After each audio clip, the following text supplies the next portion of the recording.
CWPA Remote.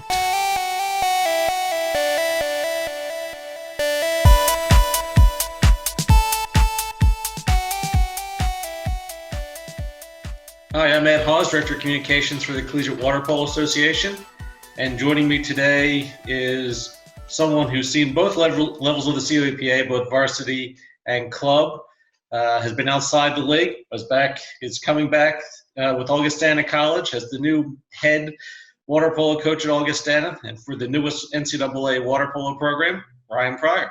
Great to have you with us today. Thanks for having me.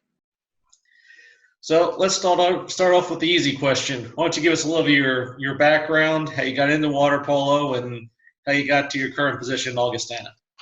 Sure. So I'm from Michigan originally. I was a football player, basketball player growing up. Didn't find water polo until relatively late. Started playing in high school.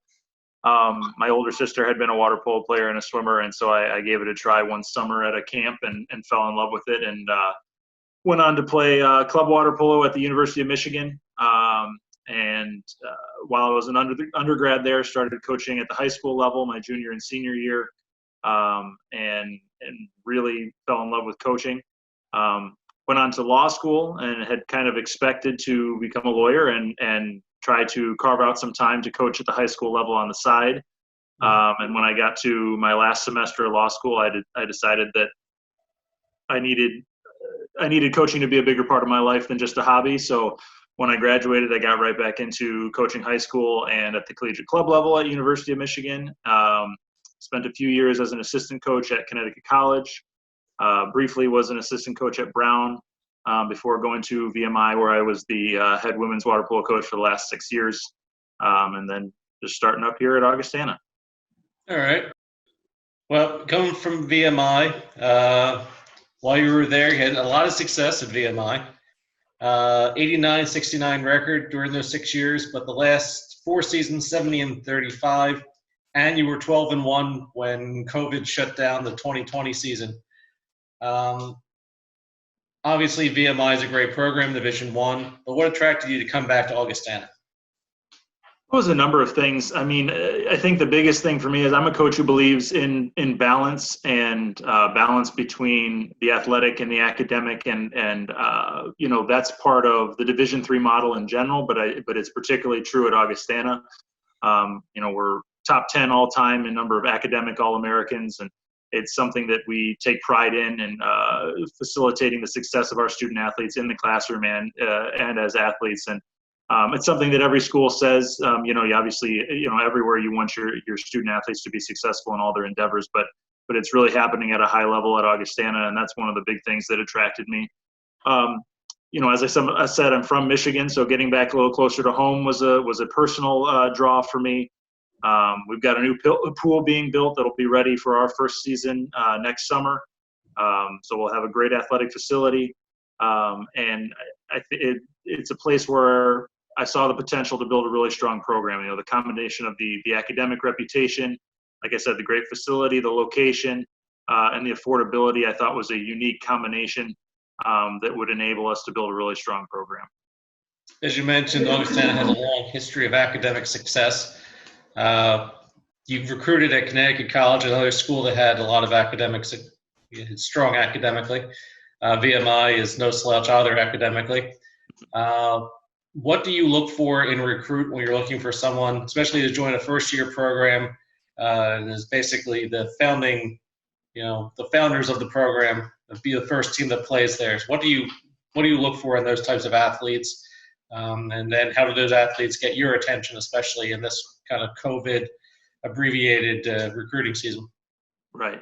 Well, from an athletic standpoint, I like versatility. I'm a coach who likes to run a fairly free-flowing form of offense, and a versatile athlete tends to thrive in that setting. From the personal standpoint, I want someone who's as committed as a student as they are as an athlete. It's a priority of mine to continue that academic success that Augustana has enjoyed over the years. So that's a big part of what I'm looking for. And then just in terms of, this being the first recruiting class, I want individuals who are excited about that opportunity and excited about the chance to to build a foundation and build a culture from day one. And it's one of the things that attracted me to Augustana. So I think it's an exciting opportunity for myself and for the athletes as well. And this recruiting cycle has been a little unusual, obviously, with the pandemic. And I was fortunate enough to have an extensive database of prospects to be able to hit the ground running. Because that's been the biggest way it's been affected, is just not being able to get out there and evaluate players. But getting a lot of strong interest already, and things are off to a good start. All right. You mentioned briefly your playing experience in Michigan, and I should point out 4-time All Big Ten selection, 2005, 7, 8, and 9, All-American your final season in 2009. Go to law school, and then while you're at law school, you're also coaching. You coached the women's club team to during 2010-11 to a 27-1 record, Big Ten Division Championship, and a 3rd place finish at the Women's National Collegiate Club Championship at Notre Dame. Not like you were keeping yourself too busy during law school while coaching and after playing and all that. What experience did you take from being a club player and then being a club coach for that season that you still use today? I think at the club level, everyone's there because they love the game. And so just an appreciation for the opportunity to play water polo and to continue playing it beyond high school is something that I never take for granted. And having that opportunity to continue to be a part of it as a coach, like I said, playing club water polo, you're there for the love of the game. And so I continue to have that priority. And when I'm looking for recruits, I want people who have that same love for the game. All right. Obviously, you mentioned you went to Connecticut as well. Served as the interim head coach there for 1 season. During that year in 2014, you win the D3 title. So not a bad thing. You had won the D3 title the year prior as well.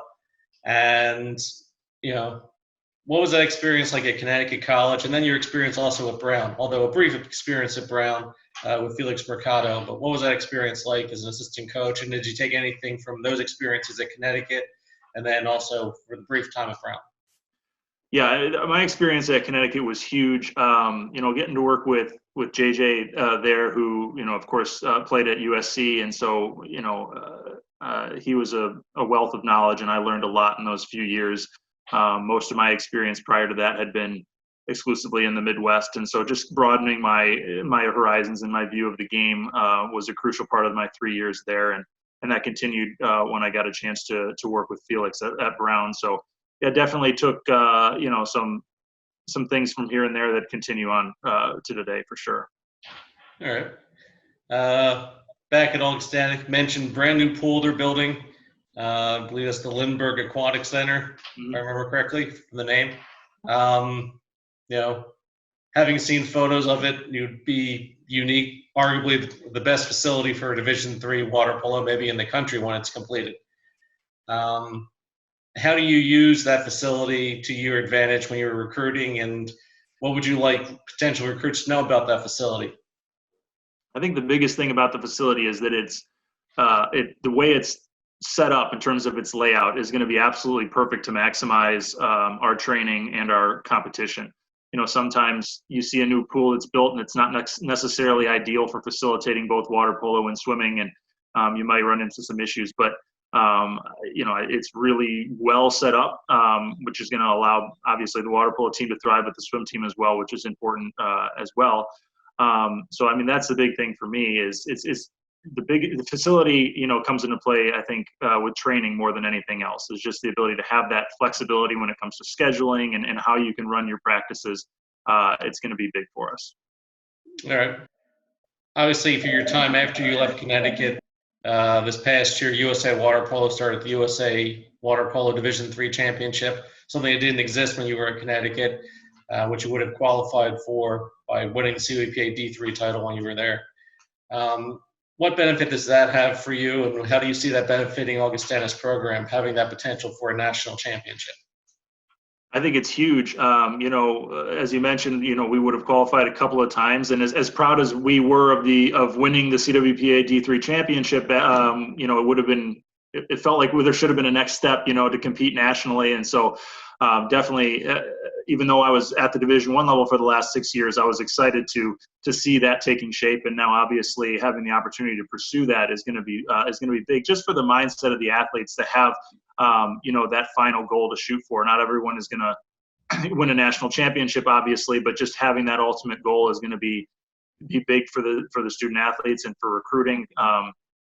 I know that there's been a couple of schools over the years at the Division III level that have had some hesitation about either starting a program or keeping a program because there wasn't that national championship to ultimately play for. And so I think it'll also be big for the growth of the sport as a whole to have that ultimate goal. All right. You mentioned you came home to the Midwest, Michigan born and raised. How's coming home to, switching from Virginia and coming home to the Midwest? How's that transition been for you?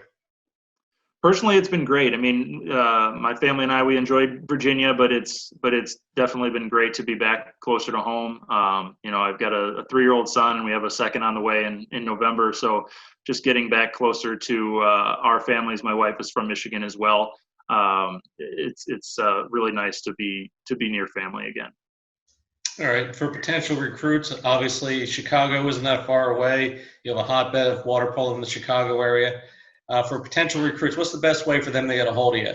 Especially now with, as I said, with COVID and everything being kind of shut down and a lot of staffs not being on campus. What's the best way for someone to get a hold of you? Best way is email, and it's real easy to remember. It's just Ryan Pryor at augustana.edu, just the name and then at augustana.edu. So that's always the best way. I check it regularly, and that's usually how I do most of the recruiting, at least in the early stages. So if you're interested, love to hear from you. Would you take like videos or anything that kids can send along, athletes can send along? What helps you in the recruiting process when you're looking at somebody to make the judgment if they fit for Augustana and if you choose to pursue them?